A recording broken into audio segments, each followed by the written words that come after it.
हरे कृष्ण राधे राधे बंधुरा गिरिधारी गोपाल सोना चैनेले तुम्हारे सबाइके सुस्वागतम। तोमरा सबाई केमन आछो? आशा करी तोमरा सबाई भालो आछो गोपाल सोना कृपाय। और तुम्हादेर गोपाल सोनाओ अनेक अनेक भालो आछे। बेश कयेकटा दिन हये गेछे तोमादेर साथे कोनो प्रकार भिडियो शेयर करा हयनि। तार कारण होच्छे बाड़ीते काज और निजेर शरीरेर असुस्थतार जन्य कोनो प्रकार भिडियो तोमादेर साथे शेयर करा हयनि। बाड़ीते धानेर काज तार उपरे निजेर शरीर एतटाई खाराप छिलो जे सेटा बोले बोझानोर मतो नय। বা যাই হোক সেগুলো নিয়ে পরে বলবো। এখন হচ্ছে বাজারপত্র গুছিয়ে নিয়েছি। ভিডিওর ক্লিপগুলো কিছু কিছু তোলা ছিল আর কিছু অনেক দিনের ভিডিওই তোলা হয়নি। এগুলো হচ্ছে অনেক আগেকার ভিডিও। আসলে ভিডিওগুলো তোমাদের সাথে শেয়ার করা হয়নি। যখনই কিছু কিছু তুলে রেখেছি কিন্তু ওইগুলো আর তোমাদের সাথে শেয়ার করে হয়ে ওঠেনি। মানে এডিটটাও যদি করা থাকতো শেয়ার করতে আর বেশি সময় লাগে না। এডিটটাই আসলে করা ছিল না, তাই জন্য তোমাদের সাথে ভিডিও শেয়ার করতে পারিনি। সেদিন বাজারপত্র সমস্ত কিছু গুছিয়ে নিয়ে রান্নার কাজে বসে পড়েছিলাম। সেদিন রান্না করেছিলাম হচ্ছে ফুলকপি আলু দিয়ে ঝোল আর হচ্ছে অল্প কিছু টক পালং শাক পড়েছিল ফ্রিজে, তাই জন্য ওইগুলো দিয়ে টক। আর বেশি কিছু করব না। রান্না করতে আসলেই অনেকটা দেরি হয়ে গেছে। ছোট্ট বাচ্চা নিয়ে থাকলে এই রকমই হয়, কখনো বা তাড়াতাড়ি রান্না করে ফেলি, কখনো বা অনেক দেরি হয়। আর আমার ছেলে হচ্ছে ওখানে বাইরে খেলা করছে তার দিদির সাথে, মানে আমার ননদের মেয়ের সাথে খেলা করছে এইখান থেকে দুজনকে মাঝে মধ্যে হাঁক দিচ্ছি কি করছে না করছে, কারণ চারিধারেই আমার বাড়ির দুপাশেই আসলে পুকুর, তাই জন্য মাঝে মধ্যে ছুটে ছুটে আসে, বল আরও নেয়, তারপরে আবার ও দিদির সাথে খেলা করতে থাকে। ফুলকপি আর আলুর ঝোলের জন্য আমি এখানে মশলা বেটে নিয়েছি আদা বাটা, জিরে বাটা আর হচ্ছে চারমগজ বাটা। তোমরা কিন্তু কাজু বাটাও দিতে পারো, কিন্তু আমাদের বাড়িতে কাজু এখন ছিল না, অল্পই ছিল, তাই জন্য আমি আর দেইনি। বাটনা বেটে নিয়েছি। আমি সবজিও কাটাকুটি করে সমস্ত কিছু গুছিয়ে নিয়েই একেবারে বসেছি, যেহেতু দেরি হয়ে গেছে তাই উনুনটাকে ভালোভাবে ধরিয়ে নিচ্ছি। কাঠের উনুনে রান্না হয় তাড়াতাড়ি, শুধু উনুনটা যদি ভালোভাবে একেবারে ধরে যায় তাহলে দেখবে রান্না খুবই তাড়াতাড়ি হয়ে যাবে। যেহেতু উনুনের আমাদের দুটো মুখ, তাই জন্য অনেকটাই তাড়াতাড়ি হয়ে যায়, কারণ এক পাশে হচ্ছে আমরা কড়াই আর এক পাশে ভাতের হাঁড়াই দুটোই একসাথে বসিয়ে দিই, তাই জন্য কিন্তু রান্না অনেকটাই তাড়াতাড়ি হয়ে যায়। কড়াইতে তেল আর ফুলকপি আলু আর লবণ আর হলুদ দিয়ে ভালো করে ফুলকপি আলুগুলোকে ভেজে নেব। ফুলকপি আর হচ্ছে তোমার পটল এই সব সবজিগুলোকে যদি তেলে না ভেজে তরকারি করো তাহলে কিন্তু খেতে একটুও ভালো লাগবে না। এইগুলো হচ্ছে পরের স্বাদে স্বাদ, আমাদের মা ঠাকুমারা বলে। অ্যাকচুয়ালি সত্যি কথা, যদি ফুলকপি তেলে না ভেজে রান্না করা হয় খেতে কিন্তু কেমন একটা লাগে, কিন্তু ফুলকপিকে যদি তেলে ভেজে রান্না করা হয় তাহলে কিন্তু খেতে খুবই দুর্দান্ত হয়। আর আমার কিন্তু ফুলকপি খেতে খুবই ভালো লাগে, আমি কেন জানি না। এই ফুলকপির সিজনে পুরো সিজন যদি আমি ফুলকপি পার ডে খাই তাও আমার একটুও বিরক্তি আসে না যে ফুলকপি কেন। অনেকে আবার ফুলকপি পছন্দই করে না, কিন্তু আমার এটাই ফুলকপি খুবই পছন্দ।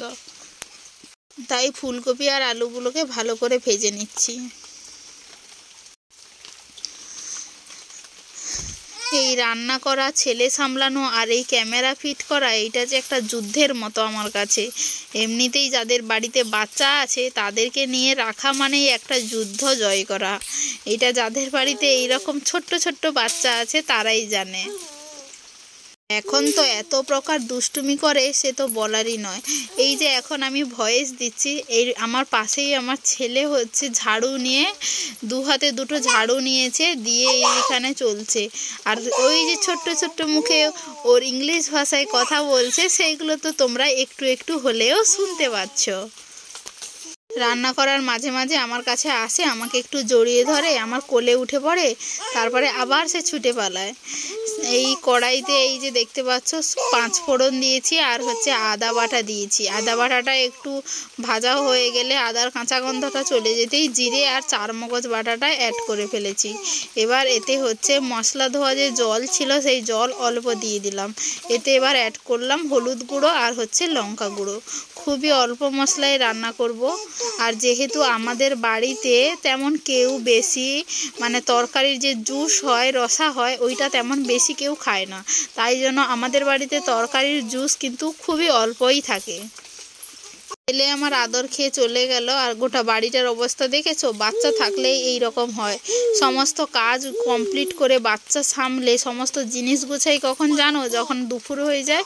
দুপুরবেলা খাওয়া দাওয়ার পরে আমার ছেলেকে হচ্ছে তার ঠাম্মিকে দিয়ে দেই, তখন তার ঠাম্মি নিয়ে ওই ঘরে চলে যায়। আর সেই ছোট্ট 15-20 মিনিট টাইমের ভিতরেই আমাকে ছুটে ছুটে ঘরের সমস্ত জিনিস যেখানকার জায়গায় যেখানে যে জিনিস থাকার কথা সেখানেই রাখতে হয়, না হলে পারা যায় না। সারা দিন এইসব ছোট্ট বাচ্চা হাঁড়ি কড়াই থেকে কোনো জিনিস বাদ দেয় না। ঘরের ঝাড়ু যে সমস্ত সবজিও যদি ঝুড়িতে রাখি সেই সবজিটাকেও আমার ছেলে মানে সব ঝুড়ি থেকে একটা একটা করে বের করে ফেলে খেলা করবে। ওর খেলার জিনিস হচ্ছে এইগুলো। আর ভুল করে যদি নুনের বাটিটা নিচে থেকে যায় ওর হাতের নাগালের ভিতরে, তাহলে তো আর দেখতে হবে না। দুষ্টুমি করে মাঝে মধ্যে, এতটাই দুষ্টুমি হয়, রাগও হয়।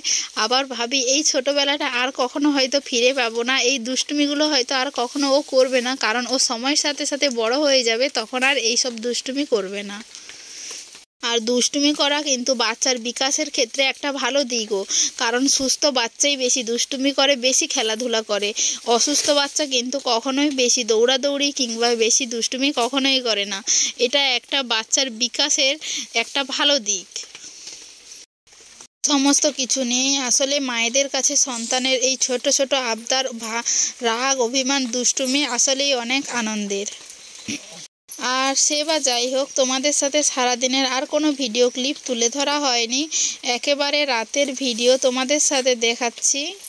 রাতে গোপুসোনাকে পরোটা, ঘুগনি আর 1 বাটি দুধ ভোগ লাগিয়ে দিয়েছি। আর আজকের ভিডিওটাও আজকে এখানেই শেষ করছি। যদি ভিডিওটা ভালো লাগে তাহলে অবশ্যই কিন্তু লাইক, কমেন্ট, শেয়ার করতে একদম ভুলো না। আর আমাদের চ্যানেলে নতুন হয়ে থাকলে পাশে থাকা সাবস্ক্রাইব বাটনটি অন করো। হরে কৃষ্ণ।